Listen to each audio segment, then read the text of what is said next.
دا کخانی دولالچی او دوکبازې ښځې ده، داسې ښځه چې خپل معذوره خاوند او ماشومه لور پرېښوده او خپل عاشق سره د آرام او د خوشحالۍ ژوند لپاره وتښتېده. خو چې کم کار هغې سره وشي هغه به تاسو حیران کي او د هغې ماشومې او د معذوره خاوند زندگی چې څنګه بدله شي هغه به تاسو په سوچ باندې مجبوره کي. د ښار نه لرې بخر یو ورکوټي کلي کې فاطمه نومې یو ښځه اوسېده. د دوی کور د خټو او د خښتو جوړ و. د بخر نه خو به ډېر ساده ښکارېدو، خو دننه پکې د فاطمه زړه د ارمانونو او د خواهشاتو ډک و. د فاطمه یو 15 کلنه لور خم وه چې نوم یې عایشه، غټې غټې سترګې او یو خوږه خندا. د فاطمه خاوند جمال هر سحر به د کار په لټون کې تلو، کله به بورې پورته کورې او کله به چا سره پټي کې کار او مزدوري کوله. خو ګرمي به وه خو یخني، خو جمال به هر حال کې کار کو. په لاسونو کې به د محنت لکیرې ښکارېدې، خو بیا به خو مسکی و. جمال ډېر محنتي و، خو فاطمه پې خوشحاله نه وه. هغې به کله قیمتي کالي او کله قیمتي کپړې غوښتلې. د کلیوالو به چې نوې کپړې ولیدې ویل به یې پلانکی نوې کپړې واغېستې او په لاسونو یې د سپینو زرو بنګړي. زما به دا کله ای، زما قسمت خراب دی چې غریب سړي سره مې واده کړی دی.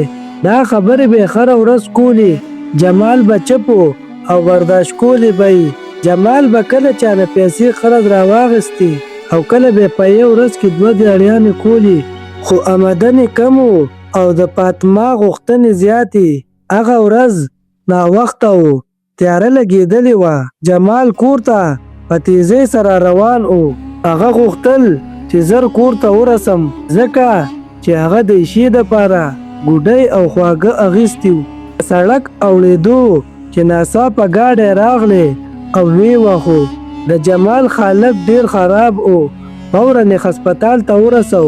چې ډاکټر معاینه وکړه وی ویل د ملا هډوکی دې کرک شوی، اوس به ته نشي ګرځېدی، یعنې په ویلچیر به ګرځې.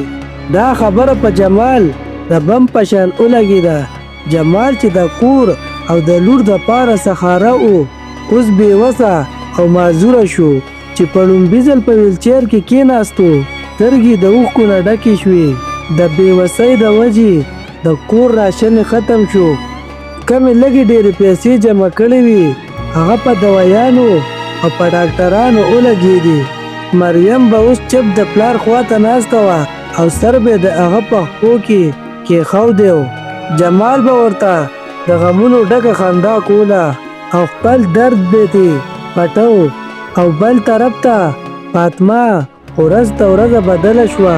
هغې به جمال ته ویل تا سره واده کولو مې ټول ژوند خراب کو، نه کار کولی شي او نه زما ارمانونه پوره کولی شي، او ټوله ورځ راته نیغ ناستې، هره ورځ تانې او دا خبرې.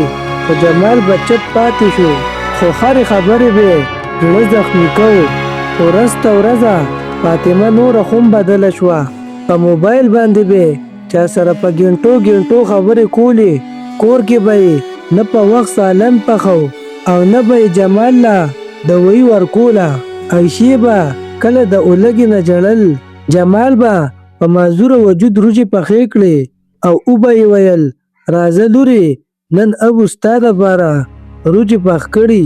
ګاونډیانو به یې ویل دا لا څنګه ښځه ده، معذوره خاوند او ماشومه لورې پرېښي او بخر ګرځي. په مزه مزه خلک پوه شو. یو بل نه واورېدل چې فاطمه د عرفان نومي ځوان سره ګرځي. عرفان د ښار یو مالداره هلک و.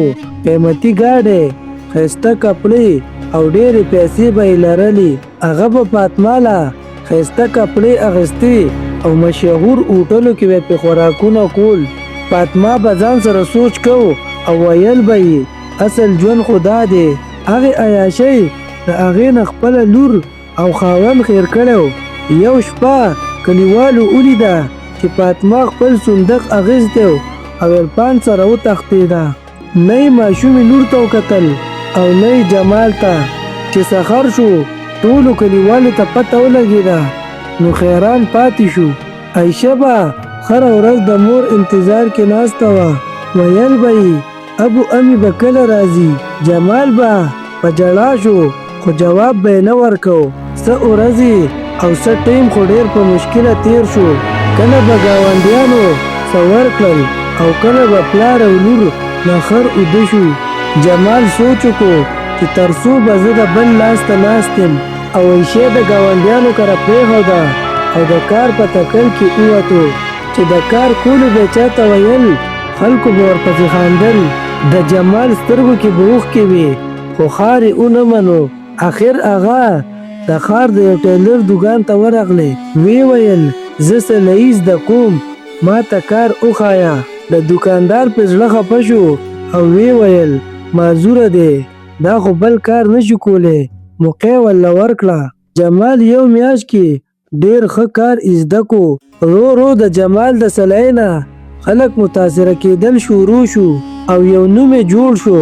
یو ورځ ورته د دوکان مالک ووی جماله ته ځان له سلایي مشین واله او کور کې کار کوه. د کلي خلک به ټول ستا خواله درځي. د لور نه به خو جدا نه ای. دا خبره په جمال ډېره ښه ولګېده. ځان له مشین واخیستو او کور کې سلایي شروع کړه. د ښار ټول مالداره او غریبانان خلک د جمال د سلایي نه ډېر خوشحاله وو. عایشې خو سکول ته تلل شروع کړل. ډېره محنتي وه. څه وخت تېرېدو عایشې ته نوکري میلاو شوه چې کله لومبنۍ تنخوا واخیسته اول یې دا کار وکړو چې پلار یې د ښار یو غټ هسپتال ته بوتلو. ډاکټرانو ورله د ملا اپریشن وکړو. یو 3 ورځې پس جمال ورو ودرېدو او یو څو قدم یې واخیستل. سترګې د خوشحالۍ او د اوښکو ډکې شوې. دا د عایشې د مینې او د محنت نتیجه وه. څو کاله پسې یو غټ ګاډی واخیستو او په کلي کې یو شاندار کور جوړ کړو. خلکو به ویل دا هغه جمال دی اوس څومره مالداره او څومره په عزت کې ژوند کوي. خو بل طرف ته فاطمه تباه شوې وه. عرفان ورته خپل اصل رنګ وښودو او وښله به چې تا سره خو ما ټیم پاس دپاره واده کړی او عرفان بل واده وکړو او فاطمه یې د کوره وشړله. هغه فاطمه چې د سرو او د عیاشۍ د ژوند ارمان به لرو د هغې اوس د اغوستو جامې خو هم نه وي. بازار کې به ګرځېده او سوال به یې کوو. شپه به یې په فوټپات کوله او سوچ به یې کوو کاش چې ما خپل کور نو پرېښودی. خو دا وخت واپس نه راځي. لالچ د هغې نه هر څه واخیستل. کور، عزت، لور او خپل خاوند. او دا کښاني په دې ځای ختمه شي. ملګرو خو ویډیو خوښه شوي ویډیو در سره لایک کړئ او چینل در سره ضرور سبسکرایب کړئ او په کمنټ کې ووایئ چې کښاني څنګه وه.